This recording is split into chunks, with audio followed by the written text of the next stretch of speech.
उल्टी सीधी बातें करता है, ऊट पटांग और कुछ करना। वो हमारी लड़की है, वो भी उसी के साथ है। तो उनके शरीर में आ जाता है कुछ? उनके शरीर में कोई वैसा सिस्टम है जो मतलब उनको खोपड़ी को बदल देता है, उनके दिमाग को बदल देता तो है। फिर वो उल्टी सीधी हरकत करते हैं। उल्टी सीधी करते हैं। तो ये कब से हो रहा है इनके साथ? ये 4-5 दिन पहले हो गया था। 4-5 दिन पहले क्या हुआ था? इनके साथ वो अचानक ही हो गया था। हम तो अगले दिन आए, दूसरे दिन बाद में आए थे कोट कासिम से। तो फिर मंदिर की मूर्ति उखाड़ ली बच्चे? मंदिर की मूर्ति तोड़ दी वो बच्चे ने, कैसे क्या तोड़ी है। और उनसे वो कह भी दिया था हमने पंडित जी से, हम उसका हर्जाना दे देंगे। तो वो मूर्ति तोड़ने के बाद से ज़्यादा हो रहा है उसके बाद में धीरे धीरे बढ़ ही रहा है, मतलब 1 दिन पहले 2 दिन पहले ऐसे तो धीरे अब जैसे धीरे। पिता के साथ में क्या किया इन्होंने? इन पिताजी का वो मुंह नोच रखा है सारा, और जो प्राइवेट पार्ट है उस पर भी चोट आ रही है। तो अब आपने बच्चों को काबू में कैसे कर रखा है, उस बच्चे को, माँ को? अभी तो इलाज करवा रहे जी उनका। उनका पैर बांध देते हैं, हाथ बांध देते हैं, पटक 5 आदमी लग जाए ना एक बच्चे के भी तो वो काबू में नहीं आता है। अच्छा, ऐसे ही वो लड़की का हाल है, ऐसे ही बच्चे का हाल है। दोनों को अलग अलग जगह दिखा रहे हैं? हाँ, दोनों को। इलाज नहीं? हाँ, जैसे कोई बताता है वहीं लेके जाते हैं। और हॉस्पिटलों में भी दिखा रहे हैं? हॉस्पिटल में भी करवा रहे हैं इलाज। अच्छा, तो ये जो हम पिता पे हमला किया था, ये दोनों माँ बेटों ने किया था? हाँ, वो दोनों माँ बेटों ने किया है। वो रात को कमरा बंद करके और इनको भी अंदर ले लिया था, लॉक कर दिया था कमरा को। कितने बजे?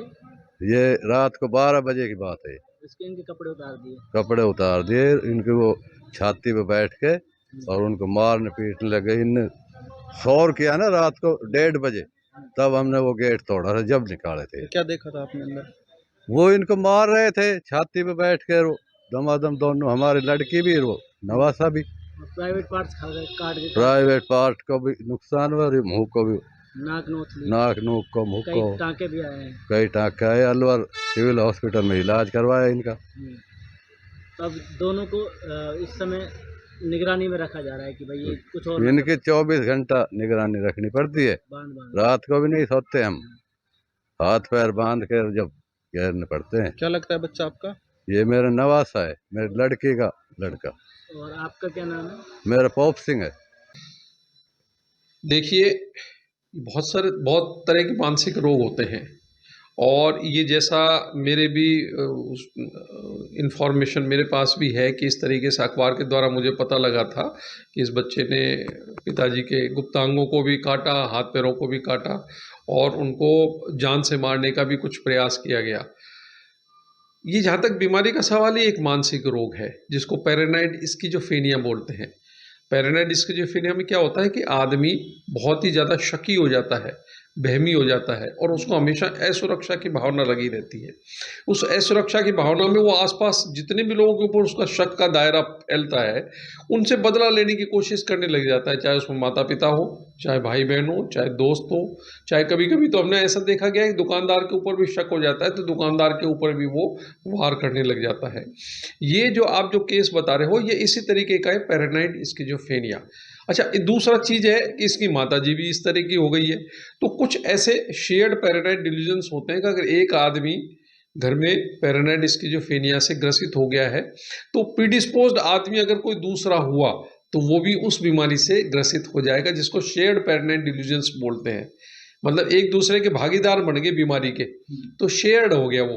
तो अब दोनों के दोनों आदमी क्या होंगे कि एक ही तरीके से काम करेंगे, और जो इनोसेंट आदमी होगा, निर्दोष आदमी होगा, वो इसमें कभी कभी बलि का बकरा बन जाता है, जैसे यहाँ पे इनके पिताजी बन गए। आपने बहुत दिन पहले देखा होगा कि दिल्ली में एक केस हुआ था जिसमें एक ही फैमिली के लोगों ने सुइसाइड कर ली थी, है ना, और कि जब अपने पिताजी से मिलने के लिए वो स्वर्ग में जाना है, और इसमें करीब करीब वो 6-7 आदमियों ने सुइसाइड करी थी। आखिरी जिस आदमी को ने सबको मोटिवेट किया था उसको लगा कि यार ये तो कुछ नहीं हुआ, तो वो फिर बच गया था। तो ये भी केस उसी तरीके का है, उसमें भी शेयर पैरानाइड डिल्यूजन्स ही थे, एक दूसरे से वो शेयरिंग करते रहते थे अपने गलत कंसेप्ट्स को, और वो बीमारी को अंजाम देते रहते थे। तो ये शेयर्ड पैरानाइड डिल्यूजन्स हैं जिसकी वजह से इस तरह की वारदात होती रहती है। तो सर ऐसे मामलों में डॉक्टर के पास ही आना चाहिए सबसे पहले? इसमें डॉक्टर के पास ही आने से काम चलेगा, लेकिन कि उसका प्रेजेंटेशन ऐसा है तो ये झाड़ फूंक वालों के पास में भी जाने में कसर नहीं छोड़ते हैं। सबसे पहले झाड़ फूंक वाले जाएंगे कि इसे कोई किसी ने कुछ करा दिया है, कोई आत्मा आ गई है, कोई भूत प्रेत आ गया है, तो इसके लिए बहुत ज़्यादा जाते हैं। लेकिन वहाँ इनको कुछ भी हाथ नहीं लगता। या तो पेशेंट अपनी ज़िंदगी से हाथ धो लेता है, या उसके रिश्तेदार ये सोच के चलते हैं कि साहब को भी इलाज करा लिया, कुछ नहीं हो सकता। लेकिन दवाइयों के द्वारा इसका इलाज है। बहुत अच्छी अच्छी दवाई हैं जो पैरानाइड डिल्यूजन्स को ख़त्म कर देती हैं। डॉक्टर के पास आना चाहिए। डॉक्टर के पास आना चाहिए, बिल्कुल।